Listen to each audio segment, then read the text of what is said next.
So now you have your topic. The question is, how can you make that topic something doable in a very short time, 6 to 7 minutes? And that might sound like a lot, but it's actually very, very quick. So this lecture is going to talk then about how to focus your topic and narrow it so that it becomes something that is much more manageable and doable.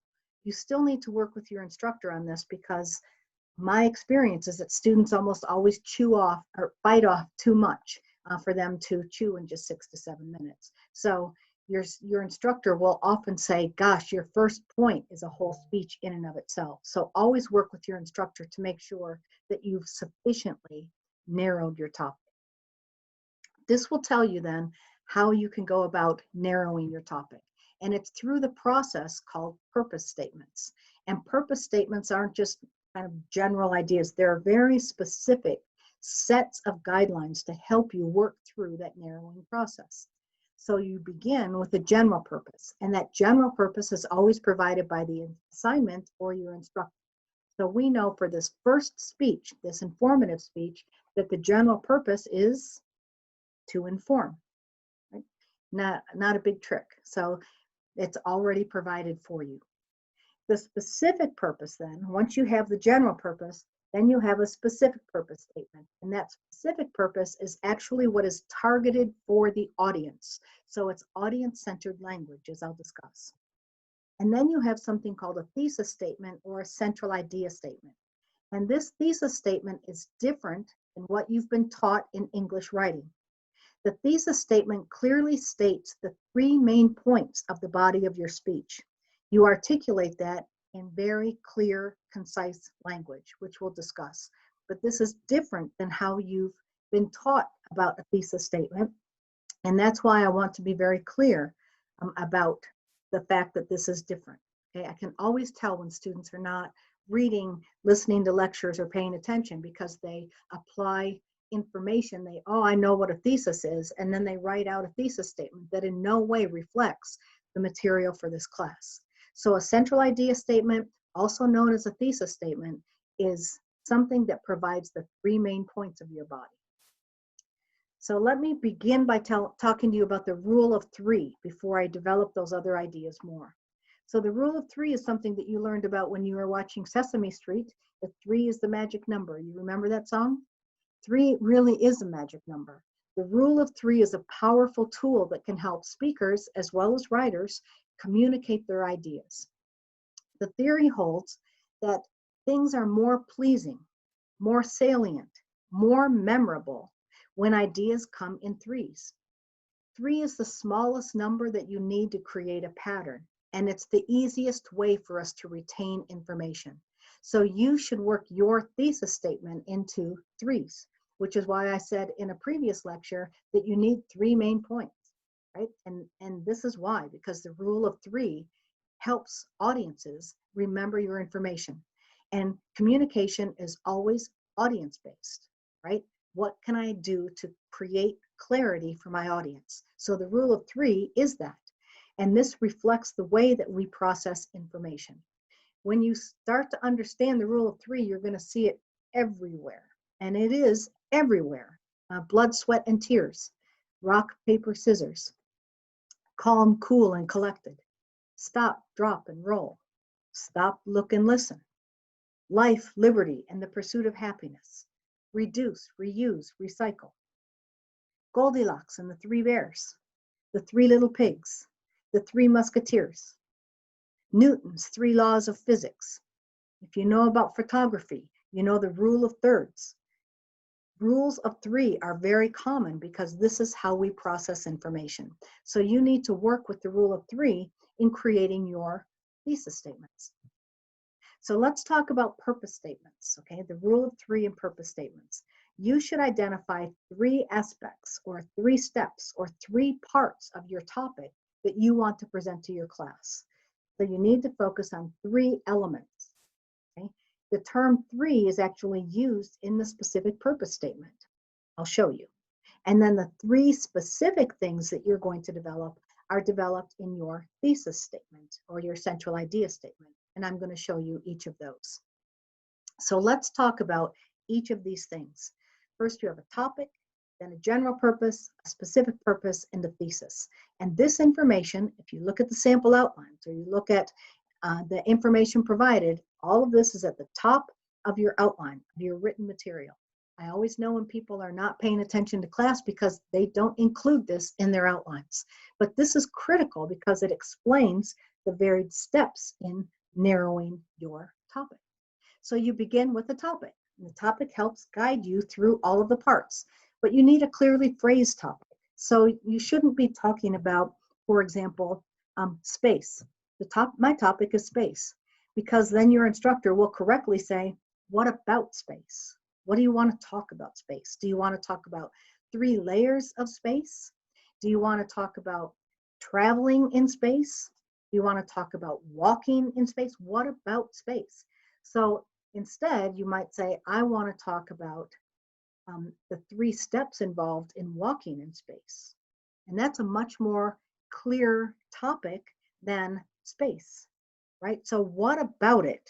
And almost always it needs to be narrowed down to more specific than the general idea. I want to talk about apples.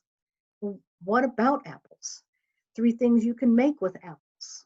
3 kinds of apples, 3 steps in growing apples, 3 steps in picking apples, right? What about apples?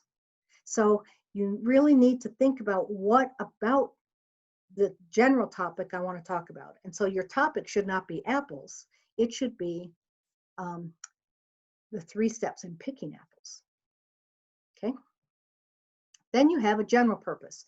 The good news for you is that the general purpose is always provided by the instructor or the assignment, and so you don't have to work on this. The general purpose for this assignment, as you know, is to inform, okay, because you're going to inform us about something.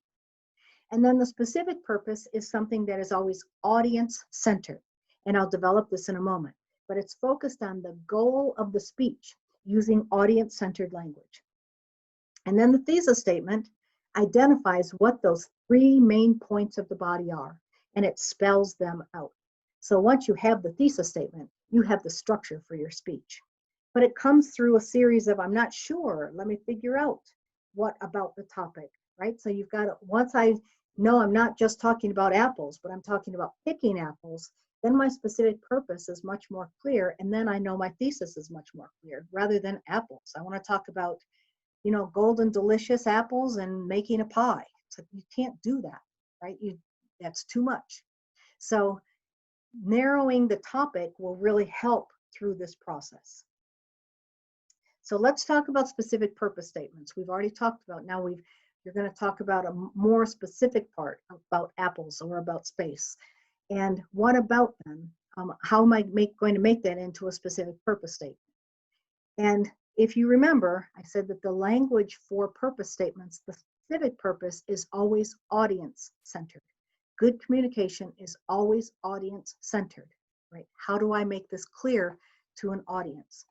So you combine this audience-focused language with the purpose of the assignment, right? So it's audience-based, and what's the purpose of this first assignment? To inform, right? Right. So you're going to focus your speech type, right? By saying, I want to inform my audience about 3 steps for picking apples, 3 famous spacewalkers. Okay, so the focus on the speech type would say, I want to inform my audience about 3, whatever it is. You could also, for the specific purpose statement, use a different approach, still audience-based, but instead focus on the goal of the speech. What's the goal of an informative speech, right?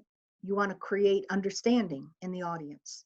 So in this case, your specific purpose statement could be, I want my audience to understand the 3, okay, the 3 most famous people who walked in space, to understand the 3 steps in picking apples. So specific purpose statements either say, I want to inform my audience about 3, or I want my audience to understand the 3. And then you fill in the rest, which we'll talk about. So they will vary for different assignments. For your argumentative purpose, it will be, I want to argue, right? I want to argue or to convince my audience that, okay? The persuasive purpose will be, I want to persuade or to activate the audience. And we'll talk about that more in the semester. I just want you to know that the specific language for a specific purpose statement varies according to the purpose of the assignment. Okay, so you're going to focus this informative speech on informing your audience about 3 things, or helping create understanding in your audience about 3 things. And once you have those 3 things, 3 steps in apple picking, then you develop your thesis statement. And you can already see how when I first started out, I want to talk about apples. And then I said, what about apples? And then you ended up, I'm going to talk about picking them, right? And then you know you're talking about 3 things. The thesis statement becomes much more clear. It's a much less daunting task to identify that thesis statement when you work through this process. So the thesis statement builds from the specific purpose statement, taking that last phrase, right, and identifying the specific things, the specific 3 elements that you're going to talk about in the speech. So what are the 3 things, or the 3 steps, or the 3 parts that you're going to develop in the speech? So the thesis statement would say, the 3 steps in picking apples are to find the orchard, to have a ladder, and to, I don't know, pick the apple.